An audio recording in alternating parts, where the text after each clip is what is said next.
Life is full. It's full of beautiful moments, hard moments, and a whole lot of mundane in between. Often we find ourselves going through the motions, and we end up seeing mostly the hard, mostly the boring, and failing to see the good in our days at all. With Intention is a podcast about changing the narrative. I'm your host, Desiree, and I'm no expert at living intentionally. I'm just here to share my personal learnings alongside stories from others about how we're learning to see the beauty in the mundane, celebrate our beautiful, ordinary, everyday lives, and approach every aspect of them with intention. We'll talk about things like motherhood and family, reflecting and taking care of ourselves, our work, our homes, all the things that make up our days. My hope is that you'll leave our conversations reminded that our beautiful, hard, ordinary, mundane days, this messy life, it's full of good and it's full of purpose and it's meant to be lived well with the utmost intention. I'm so glad you're here. Let's get to today's episode. Welcome back to With Intention. I am so glad you're here, and today we're going to be talking all about capturing memories with our family this summer.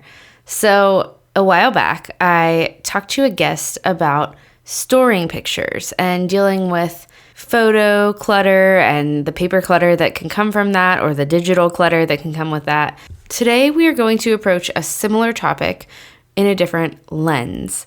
Hope you like that play on words there. I didn't even mean to do that. But I have a guest on the show today as well, a photographer, Jenna Arvidson, and we are talking all about how we can capture memories with our families this summer, but also be more concerned with staying present within those memories. I think this is a topic so many of us can relate to because many of us have a smartphone and many of us use that smartphone to take a bajillion pictures of our children, right? Or just our daily lives in general. So how do we go from that habit to thinking about it in a more intentional way? Thinking about capturing memories in a way that will actually be useful to us instead of just like billions of pictures stacked up as digital clutter. Or thinking about how we can leave our phones, leave our cameras behind, and actually be more present in the moments with our families this summer. There's purpose for both, right? There is purpose in capturing memories and having great pictures to look back on. But there's also purpose of not always having a phone in between us and the memories that we want to have with our kids. Today, we're going to dive into that topic, and we're also going to talk about tips for your family photo shoot. If you have one scheduled this summer or anytime in the near future, Jenna gives great tips for that as well. Let me tell you a little bit more about Jenna before we dive in.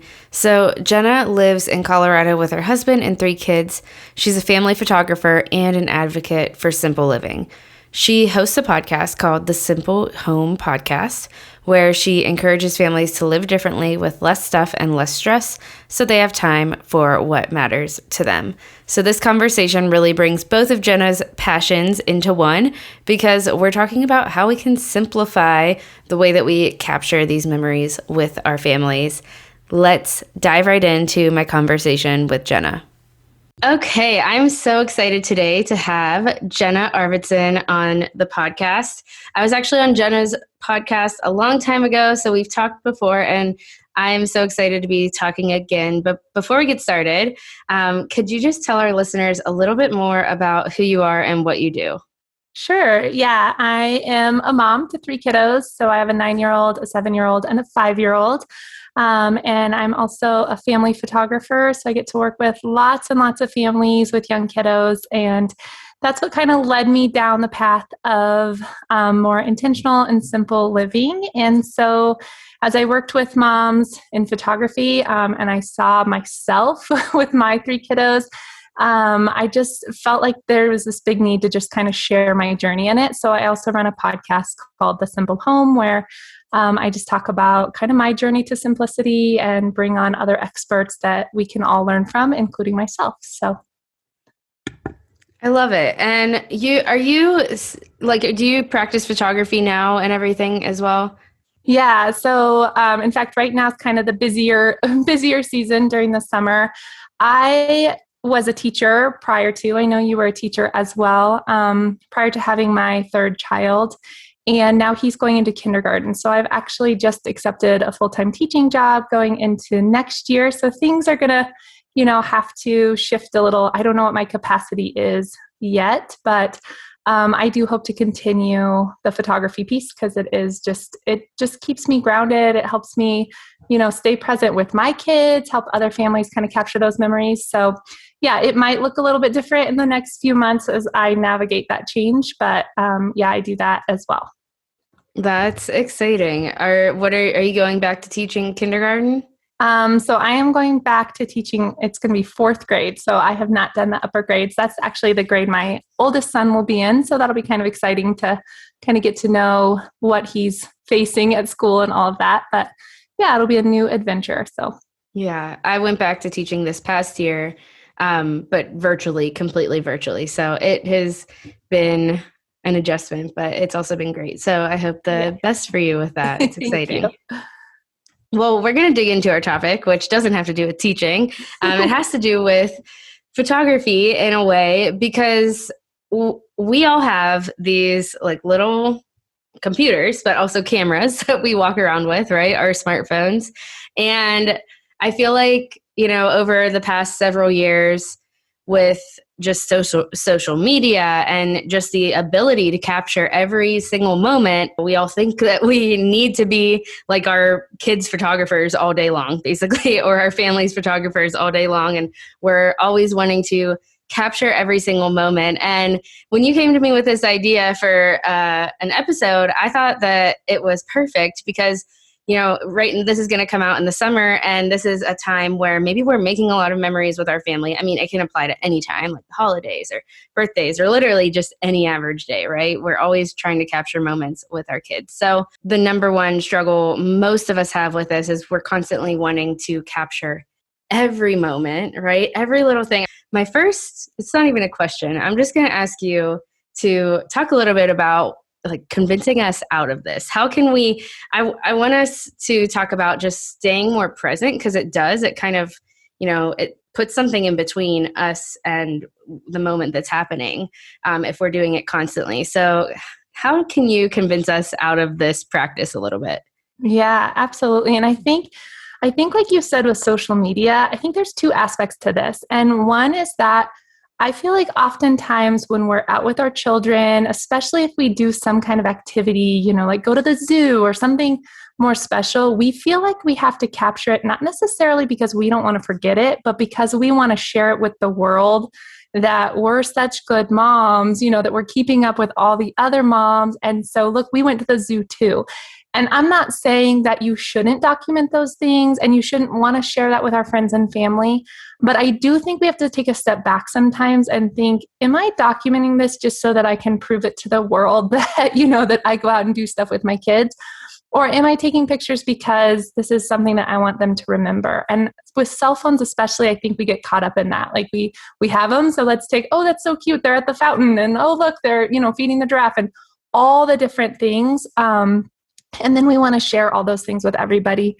And then the other aspect of that is if we are doing it for us, I think we need to remember what memory we actually want to remember from this. And if we aren't present in the moment, like really enjoying our kids with it, we're not going to remember it anyways, except for the photographs, right? And so what I often tell moms is rather than, like, let's take a birthday party, for example, because oftentimes I'll go to a kid's birthday party and the mom is behind their camera the whole time, behind their phone the whole time, and they miss the rest of what's going on because they're trying to capture them blowing out the candles and everybody singing and all the birthday presents and the friends and family that were there.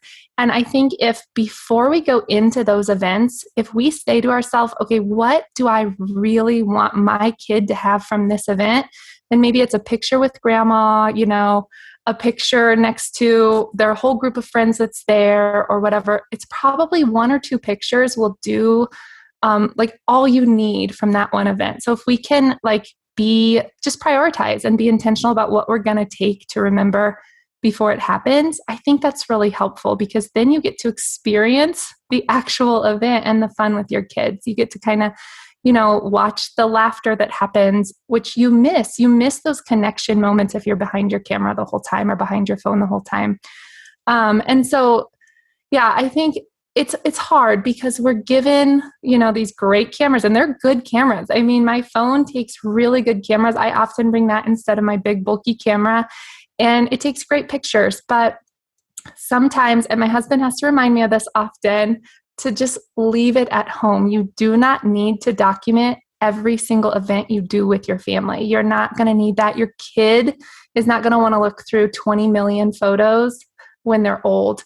One way that you can kind of really focus on taking great pictures, but not every single day of their life, is think of their birthday month as the month you're going to capture them. And so this gives you like free reign the month of their birthday to just focus on that child. So I have 3 kids, and they all have a different birthday month. And so that is what I do. And, during February, it's my daughter's month. And it's not that I don't take other pictures of other family members, but I really focus on what is her favorite toy right now? How could I capture her doing that?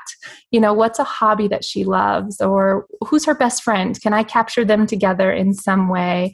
And so it gives me some purpose behind the photos that I take. But I also know for the rest of the year, if I don't take a single other picture, she's going to have pictures from her 7th year that show who she was at 7, and then I'll do it again at 8. And so that kind of takes the pressure off and makes it just a more joyful thing. I'll ask her, I'll say, what's your favorite dress right now? Let's go outside and spin around in it and let me take some pictures. Or, she loves to draw. So I'll capture all different angles of her drawing pictures. So if you can kind of think of it in that way, and like maybe be real intentional about some pictures you get for a little while, and then the rest of the year, just give yourself grace to be with your family and with your kids. I think that's more important than capturing every single little moment. I have honestly never really thought about it that way. I mean, it's obvious that it's coming from a photographer's mindset, and how applicable that is, how we can take that and just make it less stressful, more intentional of how we are capturing our families. So I just love that so much. We're going to kind of dig into that a little bit deeper. So you gave us a few steps of just some ideas for capturing our families in ways that doesn't make it a constant thing, in ways that keeps us present, but still make sure we get those memories. So we're in summertime. What are some steps that we can take to be present right now in this season without a constant phone in our hand, but maybe still feel like we're capturing important moments? Well, I would say, I think again, like the pressure to capture all of these moments, I think we have to think about where that's coming from. Is it because we didn't have any pictures growing up and we want to inundate our children? Or is it because we're just so scared that these moments are so fleeting that we'll never get them back? I think as moms, a lot of times that's what it is. It's like this bittersweet thing to watch our kids grow up, right? Because we want to hold on to all the little precious moments, but it's also fun to see their journey and see them grow a little bit. And so if it's coming from a place more of scarcity, I'm going to lose this time, I'm not going to have this time anymore. I think that you just have to remember that if you are trying to document every one of those moments, you're missing them anyway. You're not actually enjoying them, and they are fleeting. And so it's more important, I think, to really live those moments than to have them on film for our children. And like I said, your kids really aren't going to want to dig through millions of digital files to see those pictures. And so I always try to tell people, if it's not important enough that you would print it out and hang it on your wall to show your kids what life is great right now, or to pass down to them when they grow up, then it might not be something that you have to document right now, because you have to kind of choose. You really can't get every single moment. I'm going to kind of give an example. So like I said, I have 3 children, and when my first one was born, I had 2 goals. One was my mom gave me this really cool baby book, and I wanted to fill it out like crazy. I wanted to make sure every single thing was documented perfectly. I wanted to add pictures to it. And the other thing I wanted to do was take one picture of him every single day for the first year. And I drove myself nuts. First of all, a lot of his baby book was a lie because I forgot to do it. And then I couldn't remember, what was the first tooth? Was it, where was it? And just all those little things it asked you to fill out. And then I felt so guilty about it.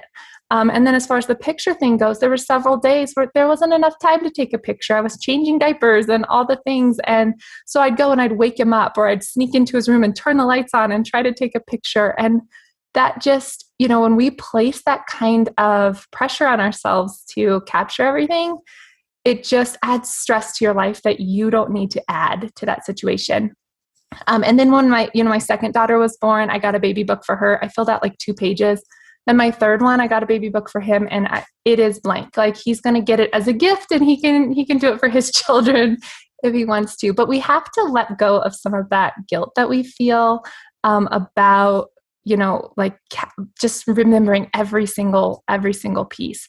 I also think that, especially like this summer, like you were talking about, when you go out with your kids, they don't want you to be stressed out the whole time. They don't want you to be like, okay, stand over there and smile. Oh, go back up that slide. That was so cute. Let me capture it, on my camera. Or go stand over there where it's shady so I can get a better picture. They want to just go and play. And I think it's great that you can take a few pictures of it, but don't change their day because you want to get certain pictures, like let it unfold. And if there's a few photos that you can take, then I think that's great.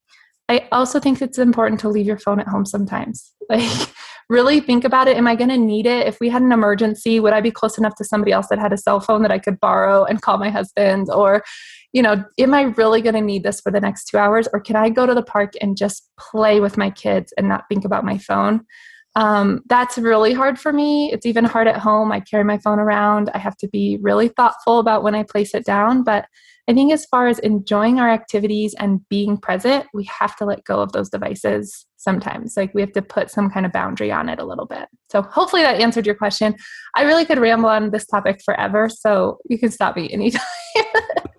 No, it's perfect. And I think, if this is speaking to someone who's listening, which I'm sure it's speaking to many of us, I know it's speaking to me, like, I just encourage that person to write it down, or like start to, take notes, but start to think about some goals, even of just like, okay, once a week or once every 2 weeks, depending on how many activities you do with your kids in the summer, depending on if you have a full-time job or part-time or you're home all day. I'm going to leave my phone on, or leave my phone at home, or I'm going to leave it in the car when we go do this, or when we go to the library or whatever. Just, if it's too hard, if you don't like leaving it home completely, leaving it in the car, or having a bag and just saying, I'm not going to take it out of the bag, while we're at the park. But I think that take action on these things, because it sounds so appealing to me, for sure, of just, having those present moments. And it's something that this past year I did a lot more of than I have really the past 2 years, because as I went back to a full-time job, which is funny, you would think, that a full-time job would make me less present, but I wanted to make sure that when I was home with Gemma, I was more present with her. So it's so worth it to make those goals and actually take the actions. I think going right along with that, one thing that you can do, especially like in the summer, you see all these fun like summer bucket lists and different things like that. And you can do something similar with your photos. And I often encourage moms to think about the story of their family right now. Like, what story do you want to tell?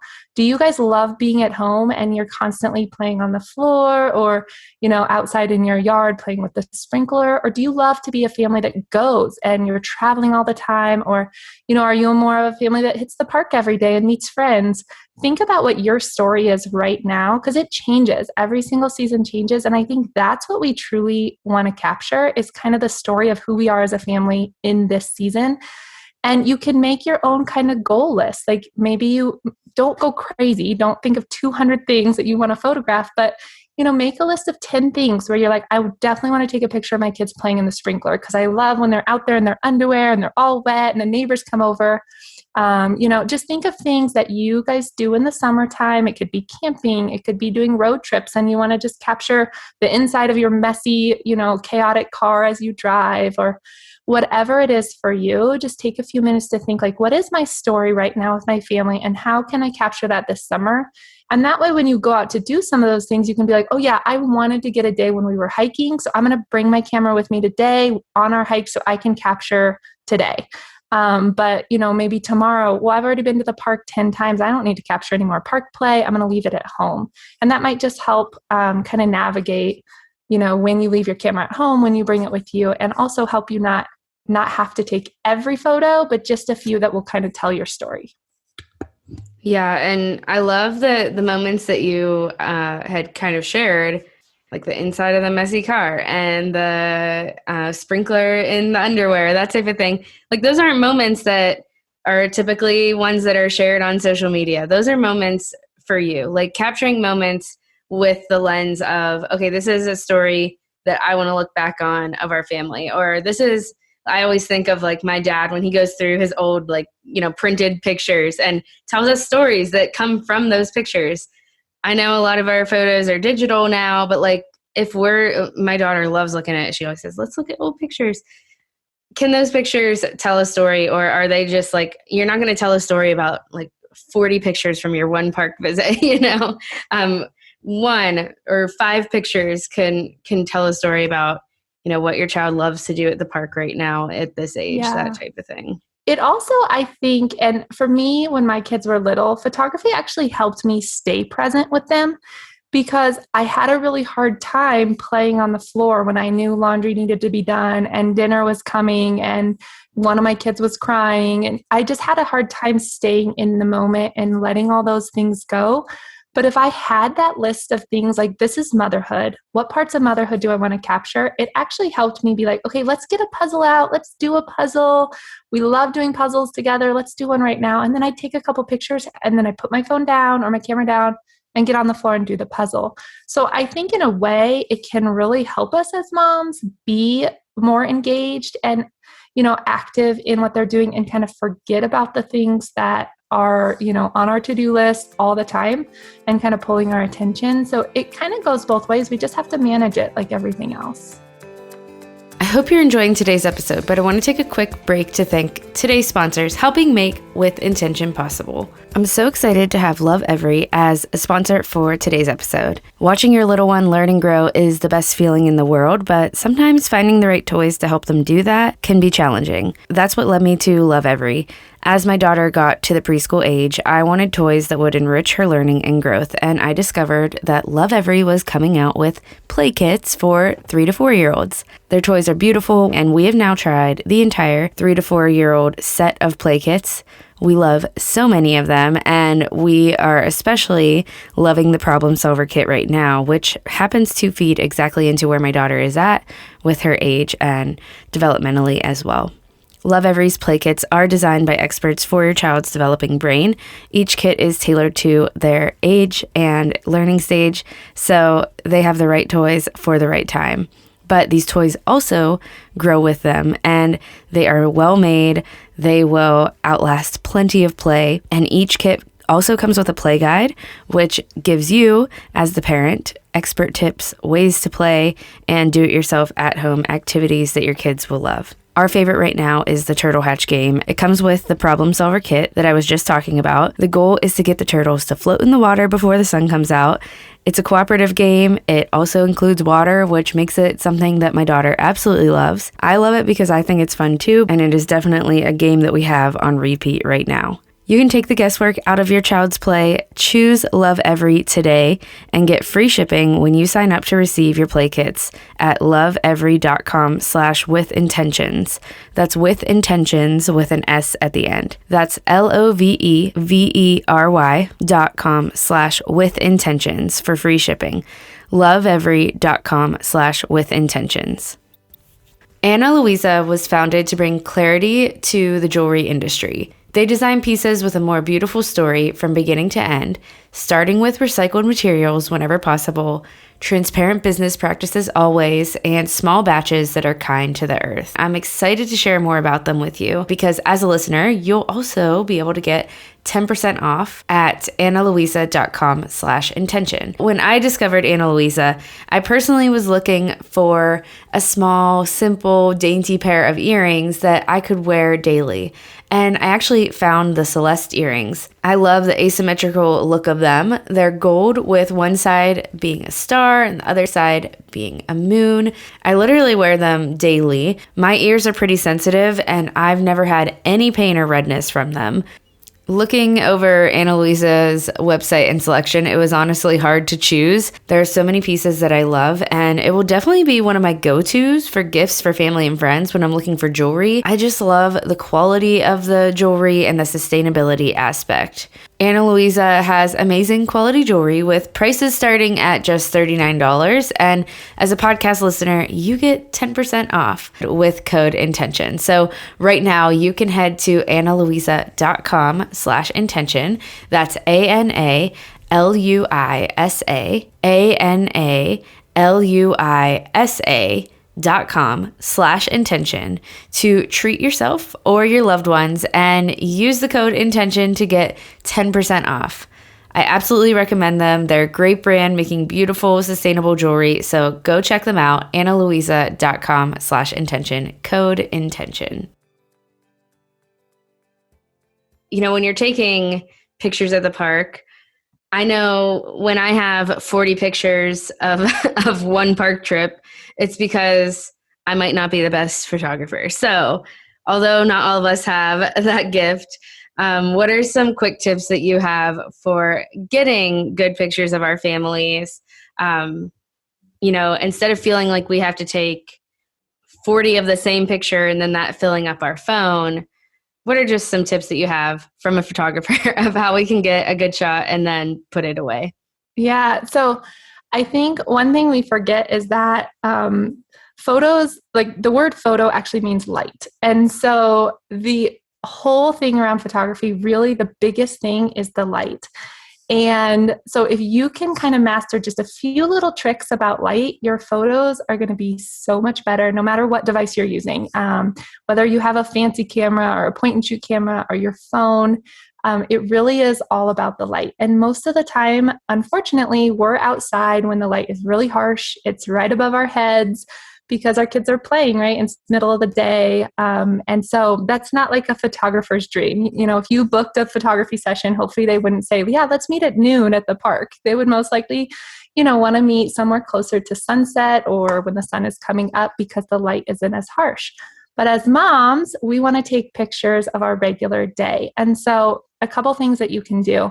One is always make sure that you don't move your children around. Let them just play, because if you move them around, they're going to look totally wonky and like their smiles will get funny and their bodies will get, kind of cockeyed a little bit. But you just move yourself around and watch what the light does on your kids and then photograph from that area.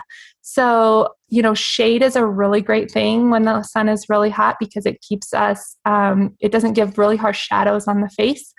But you always want to make sure that your kids can see the light. If you're taking pictures of them, make sure that they can see the sky above them. So if they're playing under a tree, and just wait until they come out just a little bit, because one of the most amazing things about photos is that we are drawn to people's eyes. Always, like when you see a picture of a person, you're drawn to their eyes. And so if you can get the sun reflected in their eyes, it's called catch lights. Your photo is going to have life to it rather than be one of those photos that you just kind of scroll away from. So it really is just about learning, where to position yourself, that the light looks good on your kids. Most people have been taught that their subject, the person they're taking pictures of, should face the sun. But that is the opposite of what you really want to do. So if you're at a park and you're looking at the sun, don't say, okay, turn this way and look at the sun, because you're going to get like the squinty eyes. You're going to get big raccoon shadows around their face. Instead, turn them away from the sun and you face the sun. And so you can do that at a park. You can move yourself around until you see that it's falling well on their face. So really just paying attention to the light is one thing. And the other thing I always tell moms is try a different perspective. We take 40 pictures, and I bet you all 40 of them, you're standing up and your phone is right in front of you and you're facing it at your kids. And their view of the world is 3 feet lower than that. And, every picture is going to look exactly the same. And I'm not saying that taking that picture isn't a great thing, but if you want to get some pictures that really capture who your kids are and the story that you're telling, change your perspective a little bit. You could go above them on the playground and shoot down at them, see their little hands playing with the rocks, or, get down on their level and take a picture of what they see. Take a picture from behind them at what they're looking at, but bend down so you see it from their view. So just looking at some different perspectives, you're going to totally change the way your images come out, and you're not going to have 40 of the same picture. You're going to get 5 pictures. They're all going to look different and be of the same event. But it'll just capture it in such a better storytelling way, I guess. That is so good. And definitely tips that we can put into practice right away. I now kind of want to shift gears. I know I have a family photo shoot scheduled soon. I want to hear your tips for that as a photographer. I don't know if you do like family photography or not, but I'm sure that either way it can apply. So what are some of your tips for the family that is going to get family photos soon? Because I know it can be a stressful event. Like kids don't want to cooperate for pictures, right? They don't want to sit still. It's important and it's special. So what are some of your best tips for that? Yeah. First, I would say that a lot of times the moms that come to the sessions put all the stress on themselves. It's you want these photos to be perfect. But if you are totally stressed, you're not going to like the way that they turn out because your family will be stressed. Like we are the ones usually that create the behavior in our children, right? Like they feed off of our emotions most of the time. And so hire a photographer that has this, has expertise with the age kids that you have and then give them that responsibility because photographers, this is their job. They know how to navigate those kids' behaviors. They know how to get you in poses that look more natural and help you just play as a family. I would also say as you're seeking a photographer, if you haven't found one that you use year after year, as you're seeking them, look at the kinds of pictures that they take and make sure that you choose a photographer that's going to be able to capture the photos that you want them to capture. So if you like more candid moments where, your kids are playing and not everybody's looking at the camera, look for a photographer that's posting those kinds of pictures. Or if you like the ones where everybody's always looking, everybody's perfectly in focus and looking at the camera, then look for a photographer who is really, really skilled at that. Because most of the time you're going to get both kinds of images, but most of the time your photographer has a style that they're really good at. And so be looking kind of at what your style is, what you want out of it, and find a photographer that will match it. But biggest thing is you have to give all of that responsibility to your photographer. And you'll know right away if they're not going to be able to take the responsibility, and then, maybe it's time to find a different one. But the truth is they're going to come with games and tricks to get those goofy smiles out of your kids, and they're going to be able to direct you and your children. And if you feel stressed the whole time and you're like, no, sit there, no, look at her, make sure you're behaving, you shouldn't have to do that part. Just let yourself allow the photographer to do the directing, and I promise everything will be smoother. It feels like we have to take all the control on it, but if you just allow that person to do it, most of the time our kids listen really well to strangers, more so than to us at times, or they don't, have as big of meltdowns or anything like that with somebody else as they do with us as moms. And so just put that all on them, and remember that you're going to make memories. Like this is a moment for you and your family to probably be a little more dressed up than you usually are, and to just laugh and giggle and enjoy the time together. And your photographer is going to capture that. So you've got to let go of that part. I think the other thing that gets really stressful is choosing outfits. I know that is one of the things that moms tell me all the time is, I don't know what to wear. I don't know what to put my kids in. And so a couple things on that. One, again, you need a photographer who will help you with that. because they know what looks good together. They have lots of tips and tricks to help you with that. There is a service that I use as a photographer, but you can use as an individual too. It's called Style and Select. And it's just a great service that helps you literally like pick shirts and pants and see how they look together. And then it'll tell you the stores, like you could literally buy those exact outfits. Or what I always tell my families is just go in your closet, take that picture, go in your closet and say, oh, I have a pair of khaki shorts that's similar, and I have this that's similar. But ask your photographer for help on that if you don't know, if you're really clueless on like, I just don't know what to wear. And most importantly, I always tell moms to choose their outfits first. Make sure you are 100% comfortable. You love the way you look. Get yourself something new if you can spring for it, because we always feel better in something new. It's like a treat, right? To go out and maybe get a new dress. Or if you don't love your arms, look for something long sleeve and flowy. And if you love your legs, but you don't love your midsection, find a shorter flowy dress or whatever it is with your body. We all have those insecurities. Find your outfit first and then pair your children's and your families with that, because you'll be most comfortable that way. And again, ask your photographer for tips on that. And hopefully your photographer asks you that, like, is there an area of your body that you're really self-conscious of so that I can make sure to pose you and all those things. But if not, just ask them, say, you know what, I really don't love my arms, or, I've got bigger breasts than I would like, or whatever it is for you. Is there something that I could wear that would make it more flattering? And they'll be able to tell you and help you out with that. So I love all of those tips, and I'm taking note of them for myself because I know we're going to get pictures soon. But I just think that's so helpful to just, rely on the expert in the area. Don't be afraid to ask questions. That's what your photographer is there for.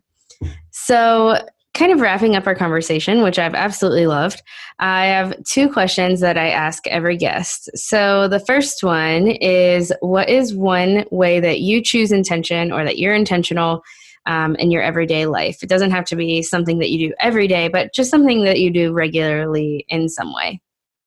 So I struggle with being intentional. I know that, like, as a podcast host on this topic, I should be the professional at it, but I am not. And I always tell my listeners that, like, I really, really struggle. And so the one thing that I know gets me through my day is I just pray every morning, like, God, you have to take the areas that I fall short, because there's going to be a million of them today where I feel like I failed, or I feel like, I wasn't present, or I snapped at my child when I shouldn't have, or, there's just so many emotions in motherhood that I feel like I just have to give it to God every single morning, because I know that at least that sets my mind up to know that I'm not in this all by myself. So if you're a believer, out there listening, that is the only way that I have found to truly, like, just be peaceful about when, the unexpected happens throughout the day. And so I try to be really, really intentional about that. I use the Bible app on my phone, which I think is unbelievable. It's completely free. And so I use that, and it gives you like a verse every day. And truthfully, almost every day, the verse is like perfect for me. So it also gives me something to share with my children and say, look at this verse that I read this morning. I'm just going to read it to you. I wish I was better at doing Bible studies and stuff with them, and I'm not, but I feel like at least I'm, showing them that this is how I get through tough things. And so hopefully it will relate to them. So that is kind of like the only thing that I am like set on every single day that I make sure happens. Yeah. And I can relate to the idea of just being intentional, being difficult, and sharing about it is, I feel like we both are the same in this. Sharing about it is just like sharing the process of trying to figure out what works for us, or, fighting through it, to be honest, in a lot of ways. I know going back to work full time this year, like, I struggled with my morning routine a lot more than I would have liked to, or like with the summer starting, because I was teaching. So now we're in summer. I want to sleep in just because the past year was exhausting. So I relied on something similar. Just starting like a few days ago, I realized, like, okay, I don't know, maybe I'll wake up early, like in a couple of weeks after I get over this I want to sleep in thing. But for now, I'm just going to like pray for patience every morning, pray for help with this day. So I just love that. And I love the tip of doing like even just the one verse from the Bible app. It doesn't have to be anything elaborate, like whatever, just figure out what you need in the morning. And it's always a good time to be intentional, but not all of us like have a million hours in the morning. Not all of us can stick to like a 10-step morning routine. So I love that. My second question is, what is something that you're loving right now? And it can be anything. Wow, that is a really good question. I think I always say this too when people ask me for something, but I am loving the library. Like, to me, if you guys can get involved, like if you're feeling overwhelmed as a mom, there are so many resources at your library. And I know everybody's library is different, but we can even like video games. So I have a 9-year-old, he loves video games now, but we don't have any gaming things at our house, besides like an iPad or something, but we don't have like the Nintendos and stuff. And we're really reluctant to get them because we know where that's going to lead.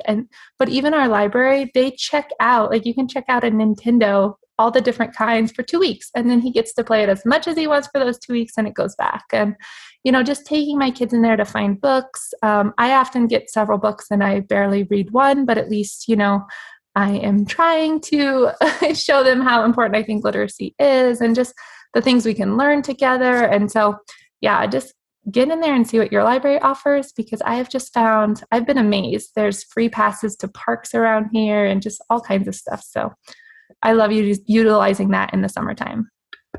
That's an amazing tip as well. I have loved this conversation so much. Thank you for coming on the podcast, and thank you for all of the tips for capturing our family this summer. Yeah, thank you so much for having me. I've loved talking to you as well. I hope you enjoyed today's episode. I know when I think of taking pictures this summer and just anytime, a problem that I sometimes run into is that I totally forget to take a photo that I would really want to have, like a picture with friends that we haven't seen in a while when we go and visit them. But I end up with, like I said in this episode, like 40 pictures of the same park visit. So I am definitely going to be utilizing this bucket list tip this summer that Jenna gave us in this episode. We're actually about to take a trip, and I plan to kind of brainstorm a bucket list on our way there so that I have some ideas for photos and I don't forget the important ones, but then I can let go of constantly having the phone/camera in my hand the rest of the trip. And that's my challenge for you today. If you don't already know, I like to end each episode with a challenge, but of course, take it or leave it. It's just kind of fun for me to think of a next action step after the episode. This one is full of actionable tips when it comes to photos for your family, but I strongly encourage you to make a bucket list for the rest of the summer or whatever season you're listening to this in, the start of the school year or the holidays, whenever you stumble upon this episode.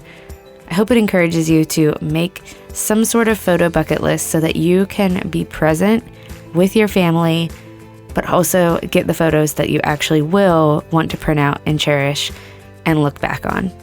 That is all for today's episode. Thank you so much for being here. I'm so grateful for you every single week for listening in. And if you did enjoy this episode, could you share it with a friend or share it on Instagram or wherever you like to share things? I am super grateful for you for doing that and just inviting more women into this wonderful community that is with intention. Thanks again for listening in today, and I will talk to you right back here on the next episode.